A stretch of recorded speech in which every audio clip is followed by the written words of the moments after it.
రాణి అవటం, రాణి కాకమునుపు జరిగిన పరిస్థితి, రాణి అయిన తర్వాత ఆ దేశంలో జరిగిన కొన్ని పరిస్థితులు మీతో పంచుకుంటాను. పరిశుద్ధ గ్రంథమైన బైబిల్లో ఎస్తేరు గ్రంథం క్రీస్తు పూర్వం 408వ సంవత్సరం నుండి 458వ సంవత్సరం ఈ మధ్యకాలంలో జరిగిన సంఘటనలు వ్రాయబడిన అద్భుతమైన పుస్తకమే ఎస్తేరు. ఈ ఎస్తేరు గ్రంథంలో ఇశ్రాయేలీల పరిస్థితి క్రోడీకరించి ఒక్క మాటలో చెప్పాలంటే ఆ తల్లి చెప్తుంది, అయ్యా అమ్మబడిన వారు దేని కొరకు అమ్మబడ్డారు? బానిసతో పని చేయటానికి మాత్రమే కాదయ్యా, సంహరించబడటానికి, నశింప చేయబడటానికి మేము, మా ఇంటి వారు, మా గోత్రికులందరూ, యావత్ ఇశ్రాయేలు జాతి మేము అమ్మబడిన వారిమయ్యా అని ఒక పదం వాడతారు. అదే ఈ సంవత్సరం దేవుడు మనకిచ్చిన పాటలో అతిక్రమములు జరిగించి అణచబడినే మా పితరులు అమ్మబడ్డారు. అమ్మబడ్డం మాత్రమే కాదు, ఆ దినాల్లో ఇంకొక మరణ శాసనం ఏమైనా వచ్చిందో తెలుసా?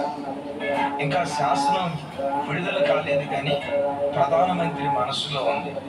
మొర్దెకై అనేవాడు ఉరివేసి చంపబడాలి. మొర్దెకై ఉరివేసి చంపబడాలి అన్న ఆలోచన ఎవరు తీసుకున్నారని చెప్పాను? హామాన్ కరెక్టే, ఆయన ఏదో మీ సొట్టం అన్నట్టు చెప్తారు ఏంటన్నా. హామాన్ ఎవరు? ఆ దేశపు ప్రధాని. నేనంట ప్రధాని తలుచుకుంటే ఏమైనా చేయగలడా లేదా? కానీ ఏమీ చేయలేకపోయాడు. దేన్ని బట్టి అంటే వారు చేసిన ఉపవాస ప్రార్థన ద్వారా.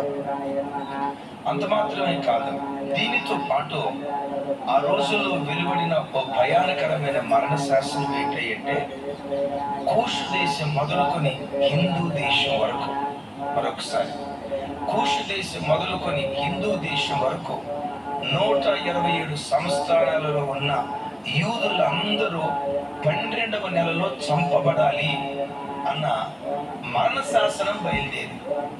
ఆల్రెడీ అమ్మబడ్డారు, దాసులుగా ఆయా ప్రాంతాల్లో బ్రతుకుతున్నారు.